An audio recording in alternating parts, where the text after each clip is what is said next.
Hello, everybody. Welcome back to a Tuesday show. Welcome back in. Today's going to be an amazing show, guys. We have our guest here today, and we're going to talk about this amazing ship. So, with no further ado, let's bring them on so that we can start this amazing show tonight and have so much fun with PK Adventures. Welcome back, PK, You didn't Ryan, tell and me we were Melinda. How going are you live. guys? Good. It's amazing having you guys back on the show. And today's going to be even more fantastic because we actually get to talk about one of our favorite ships, Utopia of the Seas. So it's going to be really, really nice.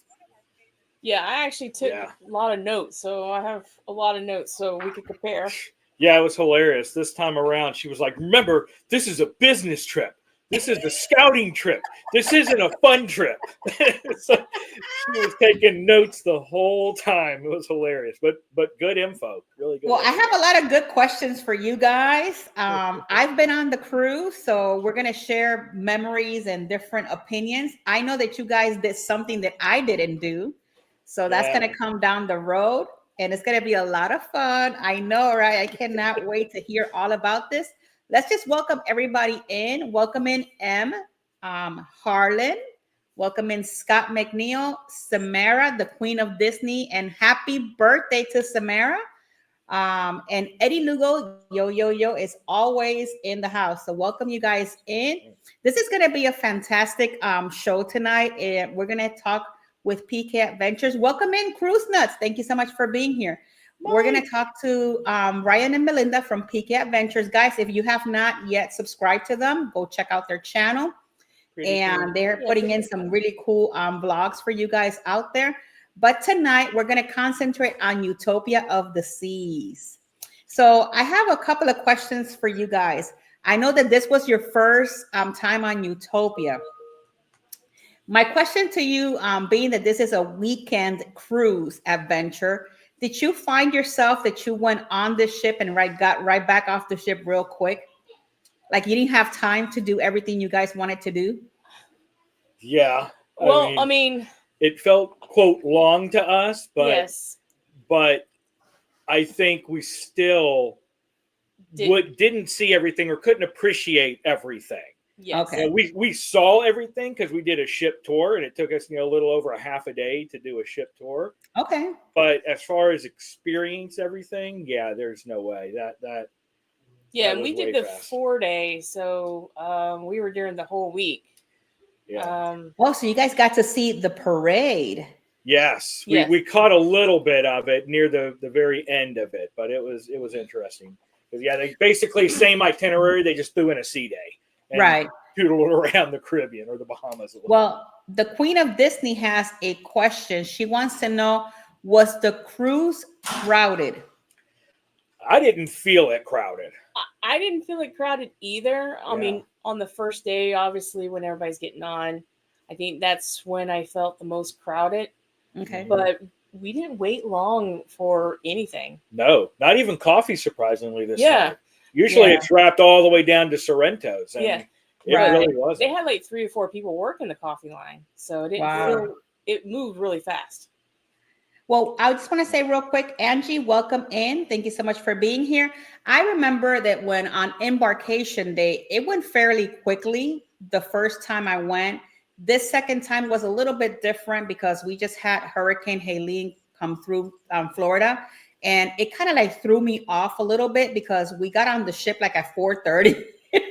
When mentally you're like, you're supposed to be leaving. Yeah. But it was very crowded. But actually, I felt that the lines were pretty fast trying to get everybody in. But once we were on board, it didn't really feel crowded for the amount of people that this ship can handle. Right. That's for sure. Yeah, and we were saying that this last time through Canaveral, we've gone through Canaveral about a half dozen times in the last 2 years. Quite a bit. And I know it was fast at the beginning, and then they switched how to do it, and it became just a really long process. But this last time, we got from the parking lot to the Mason Jar where we did brunch, 15 minutes. There were no lines. That's awesome. That is very awesome. Frank, welcome in. Thank you so much for being here, sir. Well, that's really cool because I know that like when I went on my first time, it may be like within 10 minutes I was on board. It was so fast. And I had a great experience with the embarkation process that they have. And even the debarkation process is also fairly quickly, weirdly so that for a big ship like that. Right. Yeah. One question that I got, what was your favorite area on the Utopia of the Sea? One that you will definitely tell anybody out there, yeah, definitely go check that out. I know what yours is. What's mine? Park Central. Yes, Central Park. Or Me, Central Park, yeah. I love Central Park, Yeah. especially at night, both on the Wonder and on the Utopia. I just love that atmosphere. I know they pipe in sounds for crickets and stuff, but that's also where the Right. string duo is. So a violin and a guitar playing. I really like the atmosphere in Central Park. Yeah, I think mine's the same. It was a chance to go in and you didn't feel like you were actually on a ship. You felt like you're at a park. Right. Like you're actually in the middle of a ship. I think when you talk about a little bit about Central Park, for those of you that have never been like on an Oasis class, they have the Central Park area. One of the cool parts of Central Park that I personally like is the fact that even if you're on one of those balconies and you just want to sit out there and relax and hear like the violinist or whoever's playing out there or singing or whatever, I think it's an extra added perk to that area because it's really nice and calm and relaxed in that area. Yeah. And that's definitely what I know Ryan likes, the peace and quiet and stuff like that. Right. Yeah. When it's not, I mean, with the pool deck above, you can still get some of that. Like during the day, you can still get a lot of the music that they're pumping. But as it goes through the night and the deck parties chill out, then you just have that nice, peaceful, Right. acoustic or singer, here or there. But for us, it was a violinist and a guitar every night in there. And That's we would just awesome. sit there for hours having a drink and listen to them play out there in the Central Park. Right. Well, Samara has a question. She says, how was the weather on the cruise? It was pretty decent. It was good. We lucked out. Yeah, it was overall really good. We had a little bit of sprinkles when we were at CocoCay for like 5 minutes. Yeah, I like to say a Florida rain. 5-10 minutes of little sprinkles, and then it was fine again. But other than that, the weather was really, really nice. Yeah, same with me. When I went past in September, we had great weather, no rain or anything like that. She also has another question. What cruise port is your favorite?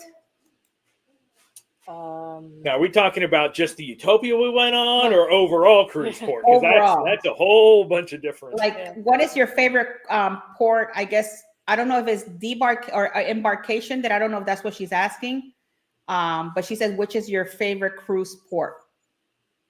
Well, if it was on the Utopia, then I enjoyed CocoCay. Yeah. So overall, I have to think about that. Yeah, I mean, I really like Roatan, Honduras, and that's because I love to snorkel. And out of sheer dumb luck, we found what I have found to be one of the best, if not the best, beach snorkel opportunity in Tabiana Beach in Roatan, Honduras. And it was supposed to just be a beach day, and we always brought our snorkel gear just for the heck of it. And it turned out that, they have one of the best reefs in the Caribbean right there that you can swim out. We've seen sea turtles, squid. Mel saw a 6-foot barracuda that she said some unpleasant words through her snorkel and swam backwards, which I've never seen her swim backwards before. An angelfish like that big. So, so I would have to say Roatan, Honduras for me, specifically because I like to snorkel in that little area. Right. Well, if it's me, I like the port of Port Canaveral to leave out of. And then one of my favorite ports to visit is Cartagena, Colombia. Oh, that has been I used to be Curacao and Aruba, which they're my favorite, but Colombia is a different kind of like ball game. If you've never been, I suggest one day you try it out. There's another question. Did the cruise make you feel like if you were on a huge mall?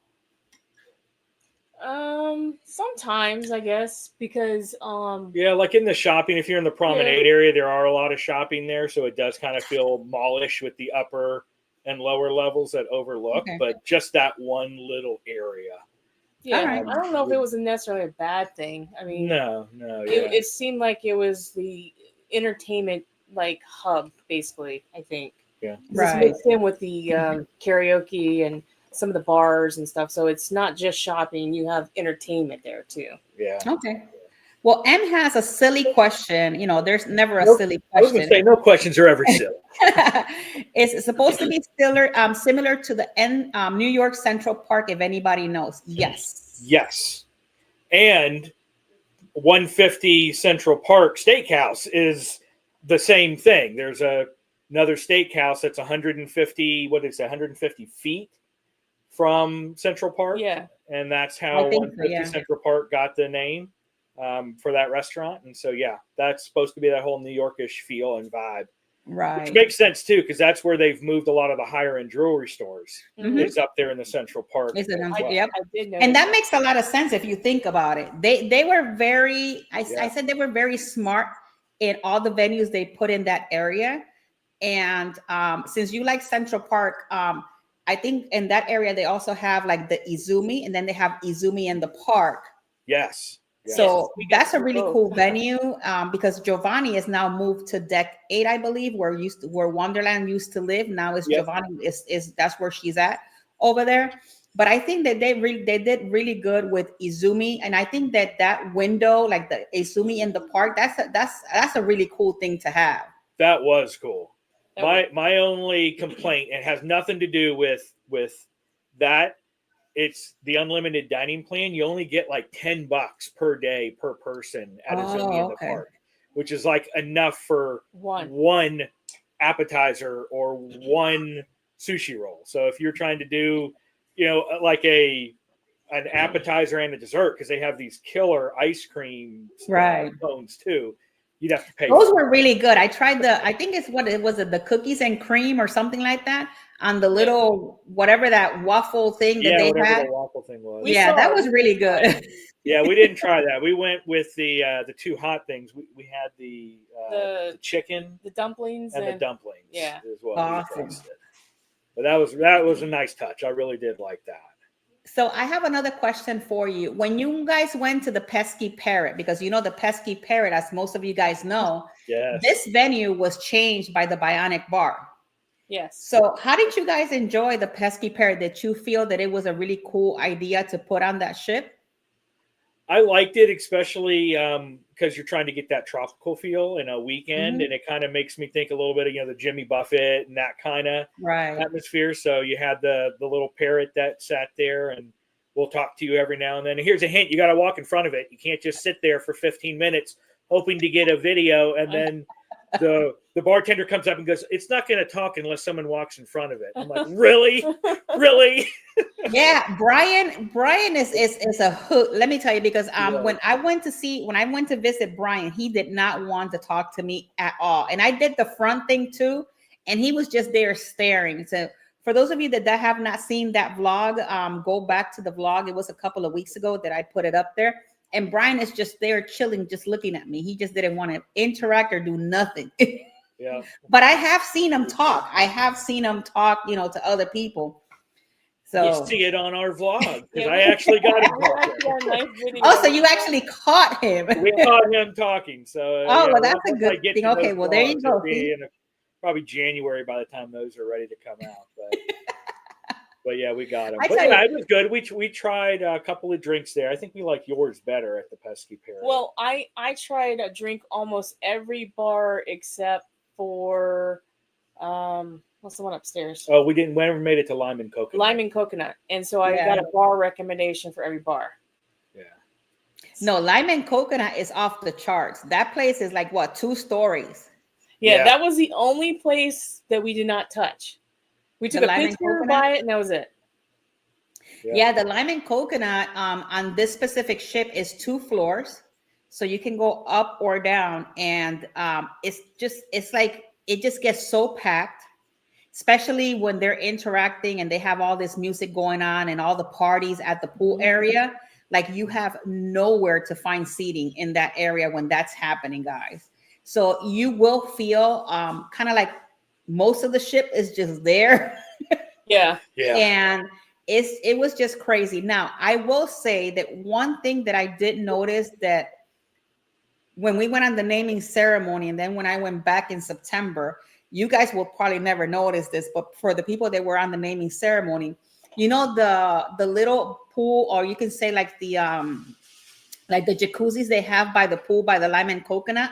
Yeah. They're kind of like in the middle. They kind of like have this like window, like glass. Oh yeah, we saw Yeah, that. almost infinity kind of feeling. Yeah. Well, something did happen in Utopia. I don't know what happened, but something must have happened for the Royal Caribbean to actually fade out that whole entire area, because now when you see it, it's kind of like whitish. When I was there on the naming ceremony, it was just, you could see everybody, whoever was in there, you could see it like crystal clear. And when we went in September, I'm like, wait a minute, something is wrong. And I went back to my video and I said, I knew that I will see, because I saw the people there. And you could see it on some of my vlogs when I did them back from the naming ceremony. And then the second one, you could see the difference. Right. So I don't know what really happened. Maybe something happened and says, you know what, we're just going to shade it out. Right. Yeah. But they're really cool. You know, I found them to be really cool, and they're very big too. Like it fits a lot of people in there. It's not like the smaller jacuzzis where the kids are all in there and then you don't have any space. Yeah, they hog it all.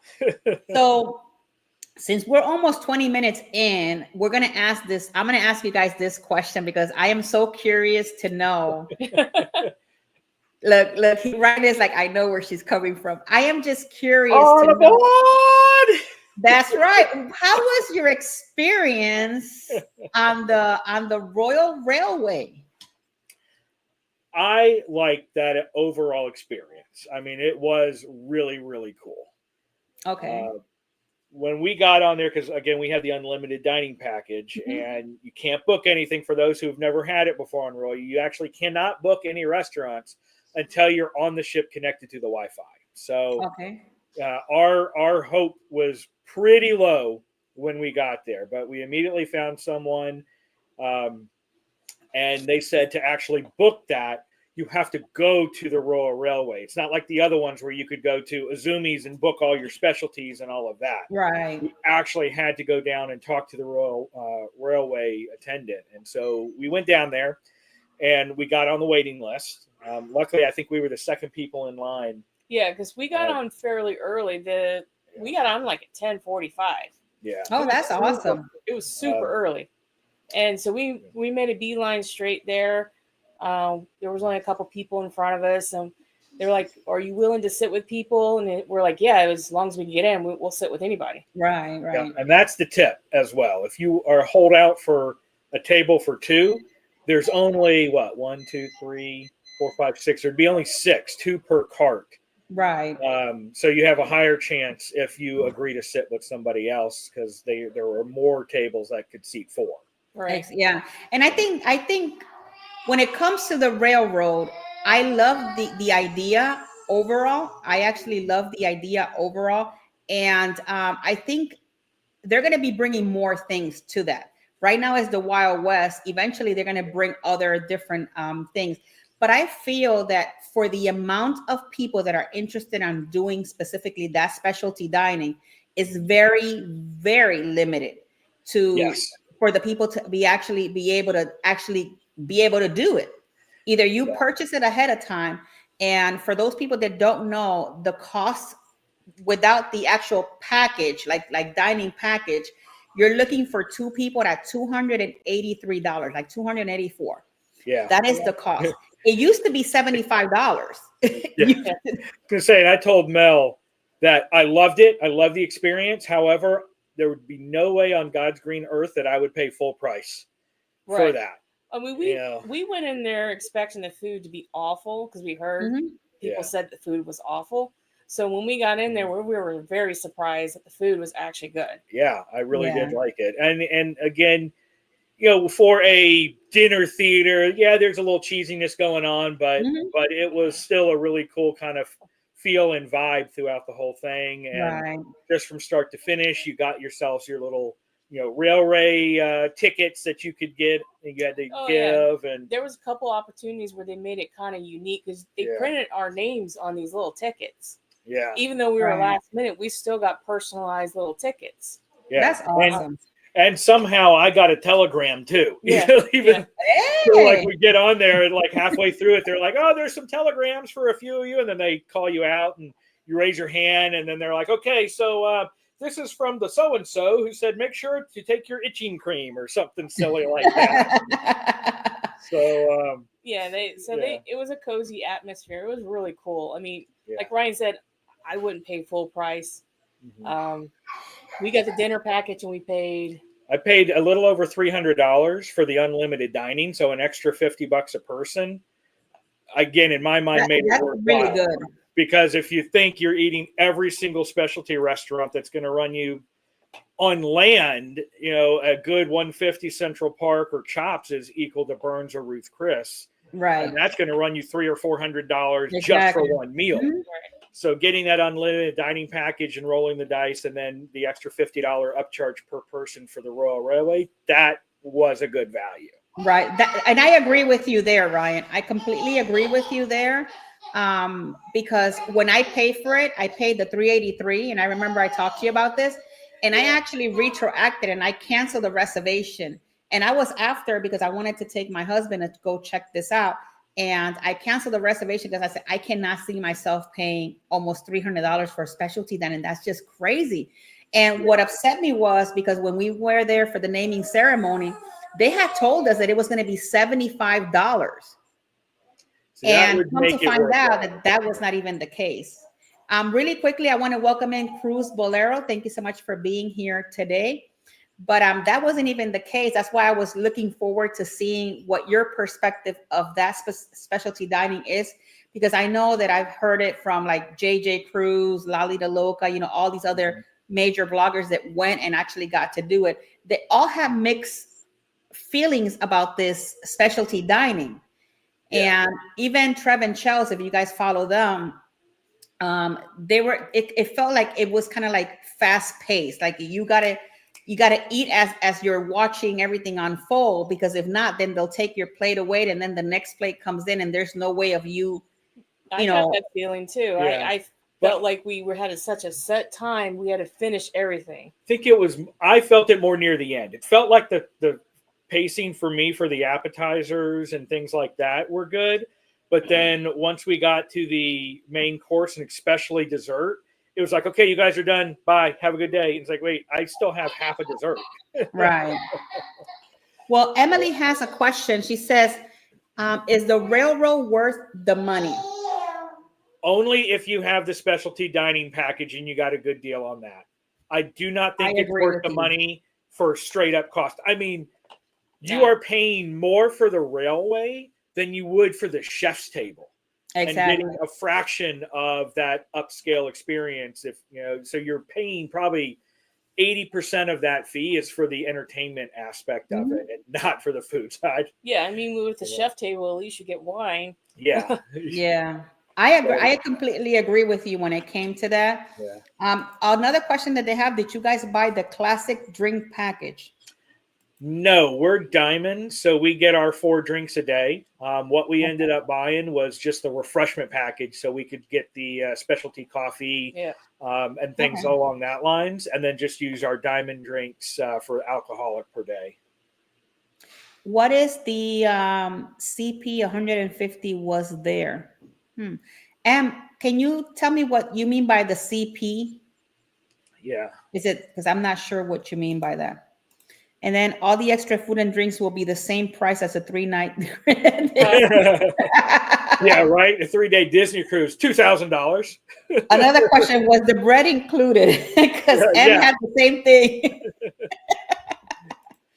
But yeah, I thought there were some really cool things. When you first got in, they kind of had that old, well, while we're waiting for the train to get here, you can wet your whistle, and you could either get alcoholic or non-alcoholic. And it was like a fruit punch, like fire, whiskey, welcome drink. That was included. See, Ryan, Melinda, Ryan could have just stood over there working for them because he got the voice and everything. I know.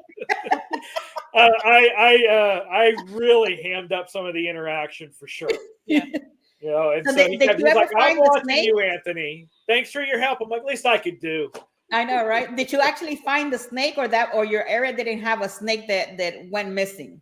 Oh, there was a That's- snake that went missing as well. Yeah, we And- weren't supposed to really videotape, but we kind of snuck some videotape. Yeah, we may or may not have illegal video. Oh, she's talking about the Central Park 150. Yeah, it's that not the $150. It's a 150? steakhouse. It's called Yeah. 150 Central Park. Right. It's one of their elevated steakhouses. I think that's a little bit above even Chops. Right. So And I don't know, I felt that because when I did the naming ceremony, we actually went to the railroad and we actually got to try all the food and see the whole thing. And Right. I'd be honest, I didn't have to pay a single cent to see all of that because it was kind of like a trial thing. Right. And I thought that it was a very cool idea that Royal Caribbean came up with something like this. And I Yeah. think at that point in time, for the $75, I think it was a great, thing for everybody. Yeah, I agree with My that. thing is, and I think they put it a little bit higher because I feel that $75, everybody would want to get first dibs on it. So making it a little bit harder is like more like closing that situation, and just some people can get into that if that's what you want. I Right. do know that these types of things are going to be in other Oasis class, and they're going to be switching and changing them. It's not just going to be the Wild West every time you go. It could be something completely different. So Yeah. at least keep that in mind. Yeah, because as long as it's just like railroad subway car, you could do anything. You could turn it into a submarine atmosphere where you're sitting inside a submarine, or a space thing, an airplane. It's going to be a lot of fun. And I know if that's something that might interest you, I suggest you try it. You at least try it once, but I will do it the way that PK Adventures try theirs. I will buy the actual specialty dining package because you're going to get more for your money. Trust me when I tell you, because you could get into Giovanni's, Chops, 150. You could get all of these specialty dinings and you're going to be paying way less. Well, think about it. I was going to pay $283 for two people. You pay $300 for everything. Right. Yeah. If you think about it. So that is a really good. The only thing is like what they're saying, like you don't know if you're going to get the railroad. So what we suggest, because that's what Ryan and Melinda did, is as soon as you get in there, just go straight to deck 4 and go to that area and put yourself on the waiting list and hope for the best. Yeah. And the other thing that we did, because it was unknown, was we pushed all of our show reservations to the late showing as well, because we figured, the dining could be anywhere from 6 to 7 or 8 o'clock as far as when the railway started. So that gave us time. It was 2 regardless. seatings a day, I think right? there were 2 seatings a day. So, but the cool thing, when it comes to that, a lot of people, because I have a lot of clients, and that's one of the main things that people worry about. Am I going to have enough time to get on the cruise and actually be able to get seating for all of these shows? And and maybe you can elaborate a little bit about this, Ryan and Mel. I always, every time, I've never done reservations. Every so often I do, but most of the times I don't, because half of the time you can just walk in after everybody has a reservation and there's still plenty of seating. It might not be, sometimes it's really good seating and sometimes it's not, but at least you don't have that worry that, oh my God, I'm not going to see the show. Right. I mean, especially on the Oasis classes, they encourage the reservations, not necessarily in the smaller ships where you just walk right in. They don't need reservations. Right. I had that feeling that you could just walk in if you didn't have reservations. Well, we actually did that, not on the Utopia, but on the Wonder. We had reservations for the later show, and we're like, let's see if they'll let us in for an early show, because we were done with our dinner earlier than we expected. And we were able to still get in. But, you still can get in because they have plenty of seating. A lot of people reserve. Believe it or not, a lot of people go on these ships and they reserve, and half of the people forget about their reservations. They don't show up. They're doing something different. They got off a port. They're tired. They don't want to do anything else. And then there's all this seating there, and people just like thinking that they can't even get in. Another question: would you ever try a back-to-back cruise? I would want to do a back-to-back cruise every day of every week of every month. It's on our list to do. Yes, It's definitely on our list to do. I usually can get the vacation, but this one over here is the one that sometimes has problem getting, back-to-back weeks. I have, because I run an office, I have a hard time getting off rather than him. Yeah. Back-to-backs are really cool, especially I think on Utopia. I would do a back-to-back on Utopia because you don't really have enough time to do everything your heart would wish to do on a 3 or 4 day. It's just you just don't have the time. Yeah. Agreed. M has a question. Speaking of pictures, can you take a picture when you are on the railroad? And can you record? You can take pictures to your heart's content. They really frowned upon recording. So there you guys have it. Yeah, I actually did record it because when we went kind of like media. It was kind of like media and all of that. And they allowed us to record, all of that. But like the actual show itself, there's very few people that get to do kind of like that. And even it's a little snippet of it. You don't actually get to see the whole thing as it unfolds. But I tell you, it's really cool. I enjoyed it. I think it was a lot of fun.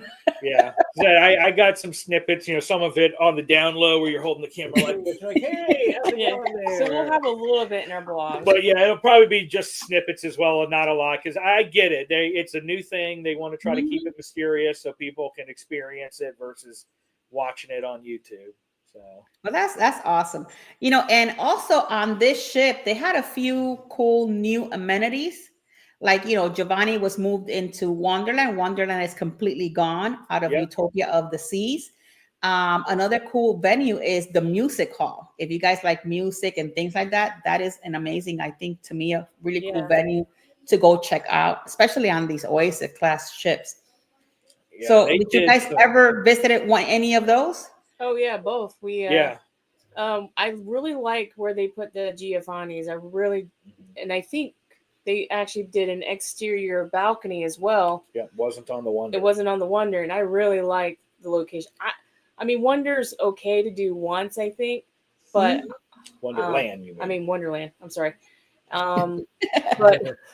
but again, it's one of those you do once and you just move on. I think. Right. Yeah. And then I'll let you talk about the music hall if you want. Yeah, so the music hall, we really enjoyed it this time. The 2 levels. The lower level has a lot of seating. The upper level has some seating around the edge, but then there's a bar up there and a pool table, and you can listen to the music. Right. We caught one of the jazz late night shows, and the band was awesome. Musicians awesome. Vocalist was phenomenal. It was just more of a 50 era, kind of jazz versus that's awesome. So it was definitely cool, but it was definitely themed in the 50s. But they also did a 70s show and then the 80s show. Okay. And needless to say, when we were reading the descriptions on the 80s show, it made it sound like it was a dress-up themed 80s rockin' party, kind of like a carnival thing. So we did our 80s dress-up. And we're the only ones that did that. And so we were like, all right, we're just going to rock this then. And I've been seen. We're out. And you'll have to watch the vlog is all I'm going to have to say. That's going to be funny. Well, welcome in, John. And John has a question. He says, hi, Jackie. I have a question for you guys. My next cruise in October is coming out of Italy. I just booked for 4 special dining. So he did 4. I was able to pick my time and day. Can I do that? I buy the package. Okay. It's a difference because when you buy them individuals, you are able to pick your time and your date. But when you buy the package, you're not able to do that until you get on board. That's the difference between buying one and then individuals, John. Yeah. And if you have, if you need me to explain it a little bit more, just give me a call and I'll be more than happy to help you with that. But that's the difference between buying them each separately and buying the package. And believe it or not, sometimes the package comes out better than you buying them individually. Mm-hmm. Yeah, yeah. Rumors that they were supposed to let you, they were toying with the idea of letting you book early with the unlimited dining, but I get it. because it's going to be a better value for the unlimited dining versus getting full price if you book Right. individual. And so to not fill up those spots for people who are going to pay full price for Right. one night here, one night there, I mean, it makes good business sense. I have another question. What made you into cruises? So I'm gonna guess the question is, why? I guess why do we like cruising a lot? Maybe that's the question. Samara, let me know if that's what you're meaning. Well, for me, it's kind of an all-inclusive. You don't have to drive, and you can get to see multiple locations. And you don't have to keep packing your suitcase. That's a real plus for me. Okay. And I think we actually got started with it because Melinda's parents were the first ones to take cruises when we were still dating yeah, in high school, and they would have the home video and see the carnival. What was it? The inspiration, the imagination, all those with ones a that big are old strapped. box camera that my dad. Oh had. my God, those were the days. Yeah, right. And so I was like, what are we going to do for a honeymoon? She goes, let's go on a cruise. We've seen mom and dad's too. I was like, all right. Yeah. So we started on the Paradise in 1999 and haven't looked back. Yeah. And that girl is still going out. Like if I it was know, right here in my it was hometown. amazing. Yeah. Yep. Well, Pretty for sure. me, what started cruising for me was my daughter Geraldine it was her 15th birthday and she wanted to do something different and never been on a cruise, so we decided to cruise. And that's how the cruising started for me.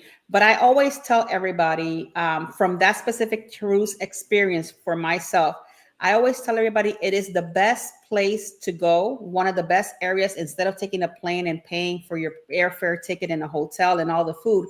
Because like Melinda said, it is a one-stop shop. So you get on that cruise, you enjoy, you have Broadway shows, you have comedy shows, you can dance, you can go to karaoke. There's multiple different things that you can do. Mm-hmm. But more importantly, if you're a person that like to visit other places, it gives you the ability, even if it's for like 8 or 10 hours, depending on where you're going, to actually check out someplace different.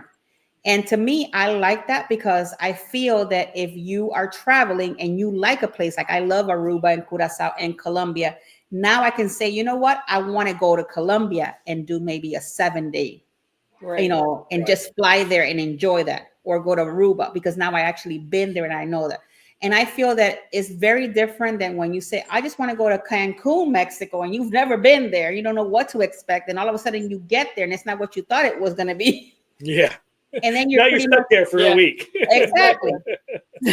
So, that is my way of thinking about cruising. And I think for the amount of money that everybody pays, I think is a really good deal. Even if the cruises are going up a little bit and some of them are taking perks away and out, it's still the best deal out there versus you getting on a flight and a hotel plus all the food expenses and everything. By the time you do all of that, you'll be paying so much money compared to you going on a 7 or even a 3 or 4 day cruise. Exactly. Yeah, definitely. So let me see. What is your favorite month to cruise on? Probably in the winter. I would say like the September through November. I know it's hurricane season, but it's the That's best the deals. cheapest. It's the cheapest, and the weather's still good down there, so you can still, swim and all of that stuff. I like the winter just because there's usually less kids. True. Yeah. See, I like April after all of the spring break has been after that. April is always good. End of April is always good. And I'm with you, Ryan. I think September, even though I know hurricane season, but you get a really good deal also for these hurricane season times. And half of the time you can go on a cruise and you'll be straight. You're like, there's nothing that's going to go on. And a lot of people are scared because they hear hurricane season. But a lot of people don't understand these cruise ships know different routes, different paths that they can take. And your itinerary might change. Just have to keep that in mind. That's why you got to be open-minded. But at least you're still on a cruise on a vacation, Yeah. You're on a ship, so you can go around the storm. So we've had it before where our entire itinerary initially was changed because of the path of the storm from western to eastern. And we got on the ship, and as we were leaving, they're like, hey, the track is actually shifted, and we're going to switch it back to our original itinerary. So There you go. we may have missed a port or two. Exactly. So Scott Maniel says, my mom took me and my brother in 1986 on the NCL Sunward 2. I've never heard of that ship. Me either. We haven't That been is on NCL awesome. yet. No. Angie said we started cruising before our neighbors cruise, and now we've been on one more than they have. That is so cool. You know, that is really, really cool. Mr. Frank says our captain, Outran Milton, it was fine. Nice. Yeah. And Mr. Frank is actually going on the Equinox this month, so he's almost getting ready to cruise again. Nice. Samara, the Queen of Disney, says her first cruise was on Carnival. See, that to me is crazy because she's a Disney queen. Like, I cannot see Samara on a Carnival ship. Nice. And for those of you that don't know, Samara's birthday was yesterday. So if you want to say happy birthday, Samara, Happy birthday. birthday to her. She her birthday was yesterday, and I sent her some really cool little pictures yesterday for her birthday. But going back to Utopia of the Seas, we talked about Lime and Coconut, the Pesky Parrot. We talked a little bit about the train. What do you guys think about the shows? What was your favorite show? I was about to ask you, what did you think about the ice skating show? Loved it. Right? Loved it. Right? Especially the part where you get to stand up and dance. Yeah, that's his favorite. I think that was my favorite show. And I told her, I was like, I think this is the best ice skating show we have seen on any of the shows. And especially we have one of ours, one of our YouTubers are there, which is Jordan Bao. She's on that first casting, and she did a great job. So shout out to Jordan if she ever hears one of our shows here. I loved it. We actually, my husband and I saw it 3 times. I wanted to, but we had so many other things planned that we just couldn't fit it in. But oh my goodness. Yeah. And it's not just it wasn't just the show and the music, but like all the skaters. Most of the time you have, a male and female lead who are really good and do most of the jumps and things like that. Seemed like just the whole crew and cast this time. Like, did you see the one girl that he got her through the legs and triple lutzes and all of that on the small stage, and then the balance dude with the chairs. Oh my goodness, it was just. What do you think about the girl that he got her through the legs and he was just swinging her around the ice? Yes. That was crazy. It was just a really, I think, like I said, we've seen stuff on the Indy and the Wonder and some of the other ones, but anyway. Yeah. Well, we're just amazed with all the ice skating shows just because we're used to Carnival, which did not have it. So when we went in Royal and saw these ice skating shows, we were just fascinated. It was like, that is pretty cool to do this on the ship. Yeah, especially on a moving ship. The All-In one, that show is really good as well. Yes. We were happy with that show as well. Yeah. That was now the water one. We had I don't know. We like the Wonder better. Yeah. I've heard that Icon has the best water show. Yeah, we'll have to see. I have not seen it, but I've heard that Icon has one of the best. But the other ones were like, oh, okay, it's another water show. It's like, okay. I like the guy that goes up in that thing, up in the air, and he walks through that was pretty cool. Yeah. But I'm with you. Yeah, I like the music. It was 80s theme. So go 80s. Woo woo! I know, right? And this one was a mixed cast, male and female. And the Wonder, when we saw it, was all female cast. Right.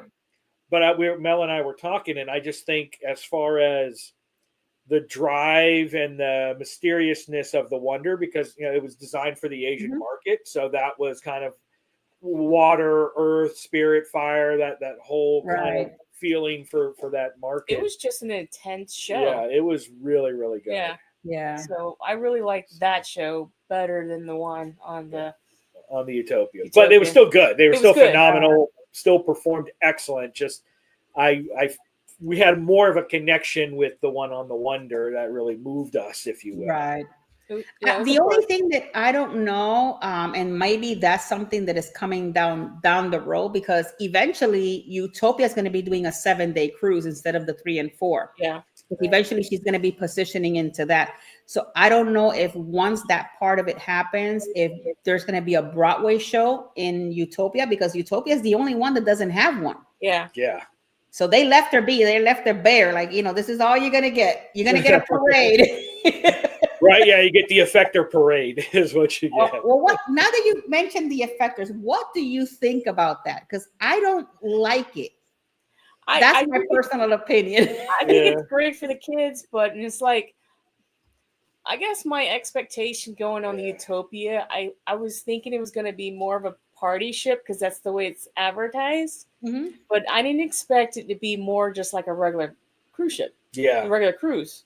Right. I expected, more of a kind of a carnival style party, I guess. Yeah. Which is why we dressed up for the 80s party. That wasn't. It was just them singing 80s music. Yeah. That was And we going to be noticed my there were a next lot of kids question. too. We had Yeah. a lot of kids on the Utopia. And a good thing was they weren't screaming and they weren't annoying like we have seen in the past, but there were a lot of kids. Yeah. Right. For sure. That was going to be my next question to you guys. How did you guys feel? Because, they call this the weekend cruise, where you're like, it's a party vibe throughout. And that was what threw off a lot of the customers out there, because they thought that this was going to be like a carnival ship where you come in and you party like crazy, and that's all there is. But to me, I'm with you, Melinda. It really didn't feel that way at all. No, I didn't get that feeling at all. And that's what I was expecting. So I don't know if I was disappointed or relieved. Yeah. Just because Right. we had a mindset because it's a party ship. It's a weekend Right. party ship. So maybe the 3-day when actually it's over the weekend, it's different, a different vibe. I don't know. I don't know, but yeah, Yeah. it did.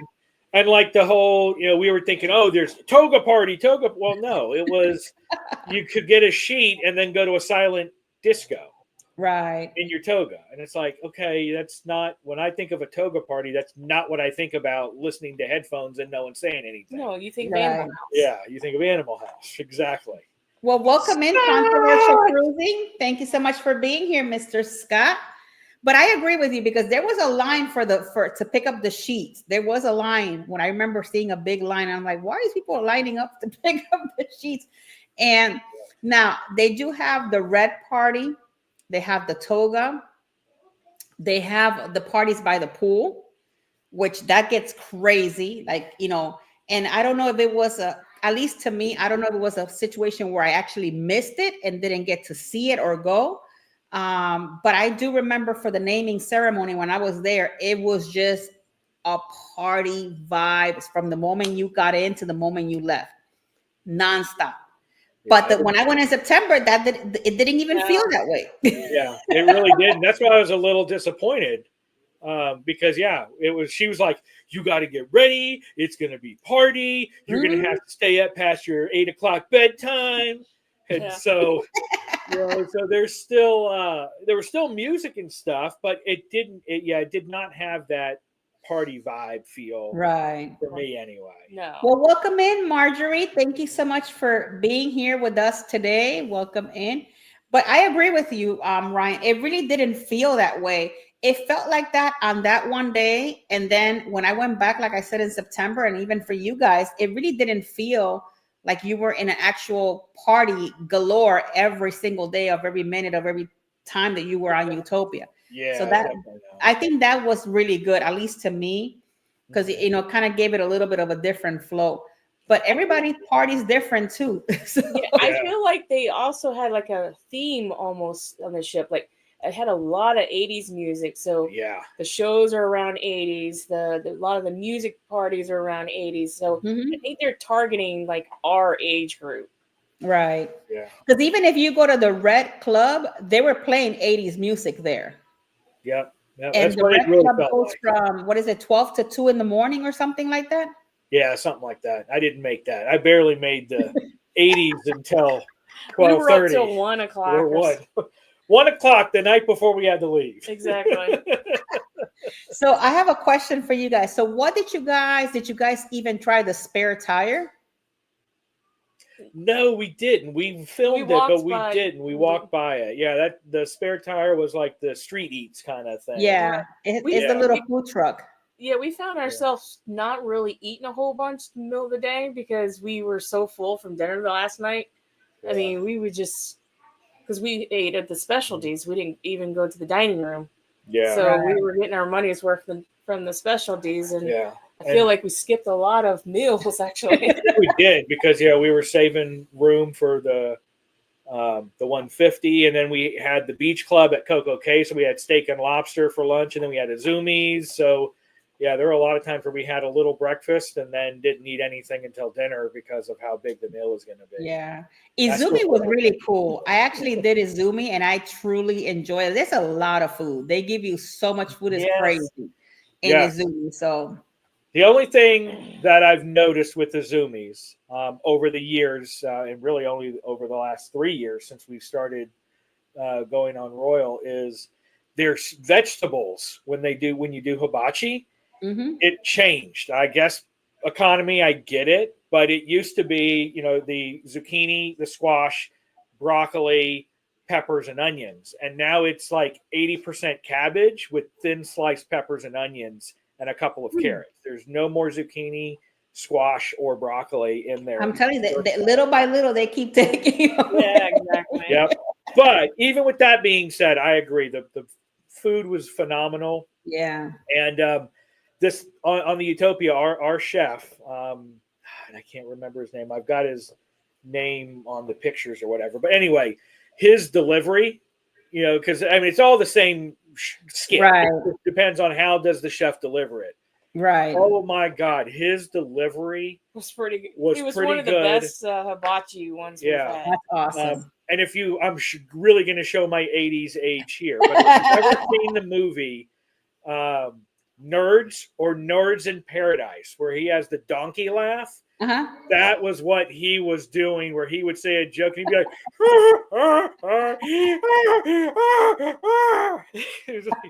I got my stuff from Walmart. Oh my God, that's too funny.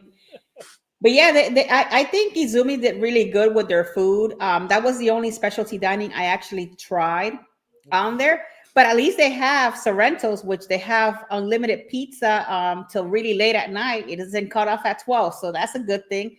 So if you're upset about this whole situation with Carnival and their 12 midnight pizza cutting off, you can always go back to Royal and you can have all the pizza you want there. Right. They serve it until 3 a.m. and then they start again at 6 a.m. There's only like a little 3-hour window. It's a 3-hour break.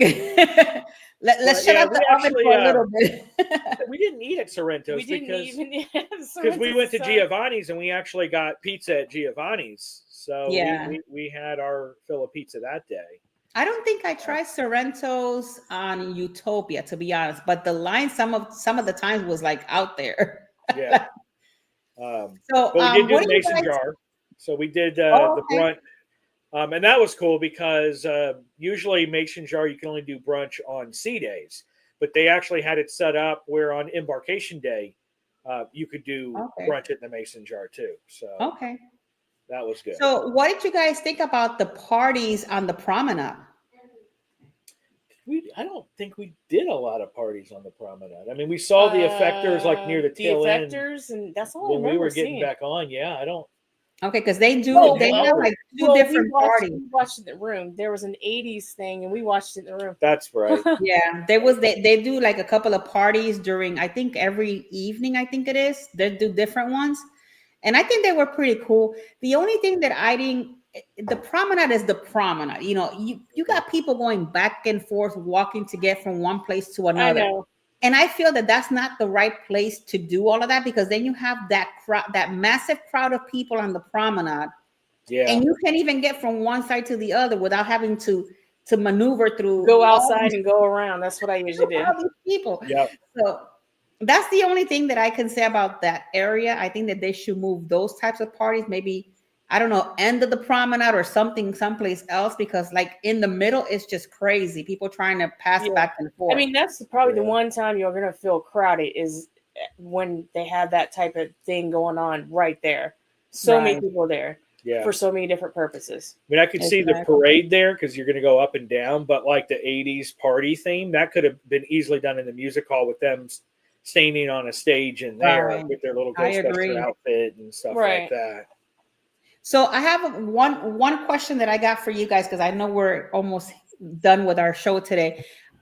Is there anything negative that you can put out there about Utopia of the Seas that you will say, you know what, I really didn't like this, or they could have done Yes. without The it? room. Our room, but Talk it could. about it. So we got the interior guaranteed, so they put us in an interior room on deck 9. I just felt like, well, our room was hot, so we were stuck in like the middle section of the interior, not on like the outer interior. And so I felt our room was kind of hot all the time. It was hard to cool down. Yeah. And the bathroom, it seems like they gave us more room in the shower, but they did not increase the shower, like the overall bathroom size. So Okay. when you're opening up the what do you call that thing? That clamshell. That door. clamshell, it The hits glass the door? door, Yeah. and you could barely get out. So it's like the shower itself was big. You have more room. We appreciate that, but they didn't increase the whole overall size of the footprint of the bathroom. So Interesting. it felt like only one person could really be in there, and it's only really a one person kind of It bathroom is. anyway. But Right. But if- the other thing was Mel usually brings a bag that hangs over the bathroom door that has like her shoes or makeup and stuff like that. Right. We couldn't put that up there because with that up there, we couldn't even open up Open. the shower door enough for Mel to squeeze into the shower. Yeah. let Oh, alone me. wow. So it was very, very tight because that clamshell just So that'll be pushed out something that into you the guys bathroom. would want to be changed. right, Right. it could have been because of the type of room we got. So I It don't. was a small room. It was a small room. We just got the cheapest room so we can get on. So it could have been the room in a different class, room, maybe different. So Okay.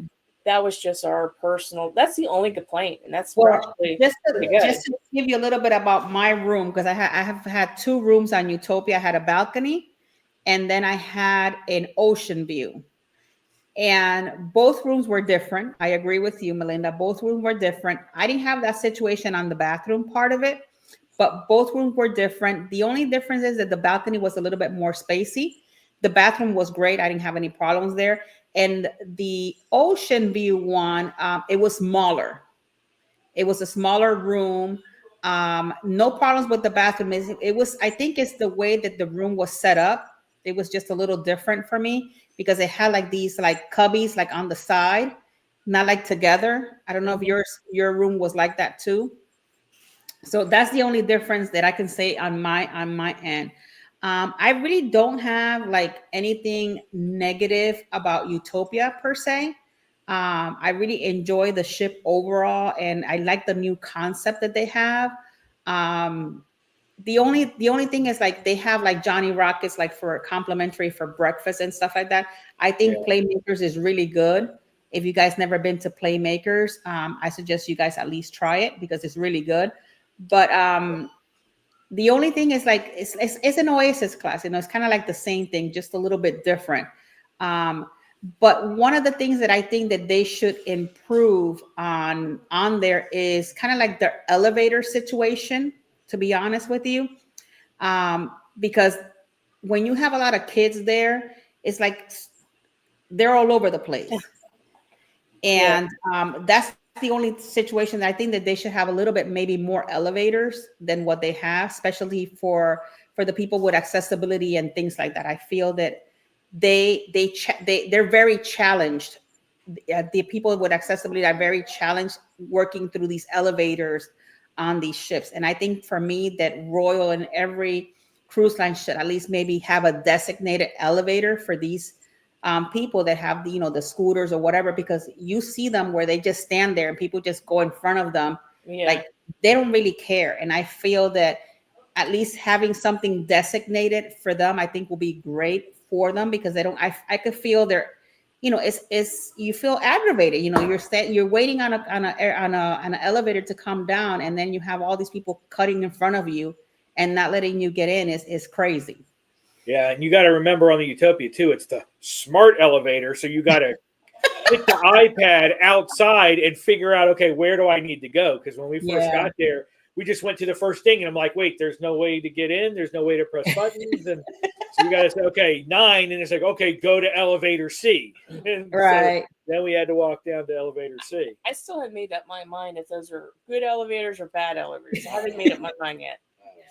I think that for me that they're okay. The only situation is that I have is that, and I guess because I'm very conscious when I'm traveling about the people with accessibility and things like that, because I see it all the time, and it's just it just blows my mind how people can just disregard another human being that is just sitting there waiting just to get into the elevator to get to wherever they're going to get. Right. And I think that all of the cruise lines should have something where they can designate an elevator or two just specifically for that, and they can just enjoy it as much, because think about it, we're all paying to enjoy our cruise, and so are they. Yep. But our cabin was 9,444, and we were. It was aft, right? We were aft or forward. Forward. Forward. Yes. Emma's like, let me write this down so I make sure I don't get that cabin. Right. We always bring fans with us, so I'm thankful we had our fans, because we use fans even when we went to Alaska. We brought our fans. Yeah. It's just a habit. Always bring our fans. Yeah. And what Mel meant by interior versus the interior exterior is that with the Utopia, because of how wide it is, you have the outer run that has the balconies on one side, Right. the interior on the other, but at the front of the ship and the back of the ship, you have another inner like rectangle that has Right. another entire group of interior rooms inside. So Right.